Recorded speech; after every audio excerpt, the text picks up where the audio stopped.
अरे ठीक है। মটর, ফুলকপি। শুভ সকাল বন্ধুরা, চলে এলাম আবার একটি নতুন ব্লগের সাথে। তো তোমরা সবাই কেমন আছো? আশা করছি তোমরা সবাই ভালো আছো। তো বেরিয়ে পড়লাম, কিছু সবজি বাজার করতে যেতে হবে। তো ফাইনালি বন্ধুরা আমি চলে এসেছি বাজারে। তো কিছু বাজার করি। প্রতিদিন মাছ মাংস আর ভালো লাগে না, আজকে কিছু সবজি নিয়ে যেতে হবে। তো চলো কী কী সবজি আছে দেখি।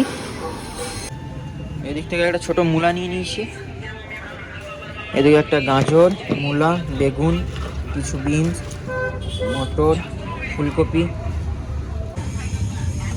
তো ফাইনালি বন্ধুরা বাজার কমপ্লিট। তো চলো ব্রেড নেওয়ার আছে, ব্রেড নিতে হবে।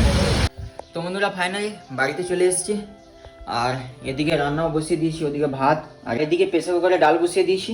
সবজি টবজি সব কিছু কেটে নেওয়া যাক। তো এদিকে সবজি কাটা চলছে, প্রায় কমপ্লিটের পথে। খাওয়া দাওয়া কমপ্লিট করে আমি বেরিয়ে পড়লাম। অনেক দিন ধরেই ভাবছি যে চুলটা কাটবো, কিন্তু চুল কাটার সময় হয়ে উঠছে না। তাই আজকে ভাবলাম যেহেতু ফ্রি আছি, তো চলো গিয়ে চুলটা কেটে আসা যাক। রাস্তায় যেতে যেতে এই ফুলের দোকানটা দেখে আমি দাঁড়িয়ে গেলাম।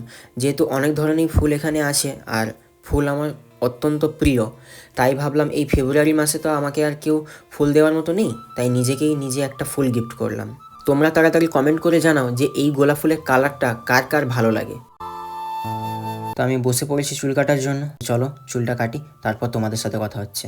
যেহেতু আমি অনেক বিকাল করে বেরিয়েছিলাম, তাই ফিরতে ফিরতে আমার সন্ধে হয়ে গেল, আর আমি এসে ফ্রেশ হয়ে পুজোটাও তাড়াতাড়ি করে সেরে নিলাম। চলে এসেছিলাম একটু বাজারে, ব্রেড নেওয়ার ছিল, ব্রেড, ডিম আর মটর নিয়ে নিলাম। তো চলো এবার বাড়ির দিকে যাওয়া যাক।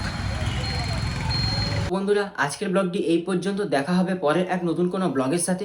আজকের ব্লগটি কেমন লাগলো অবশ্যই কমেন্ট করে জানাও। আজকের ব্লগটি যদি ভালো লেগে থাকে অবশ্যই লাইক আর শেয়ার করতে একদমই ভুলো না। টাটা।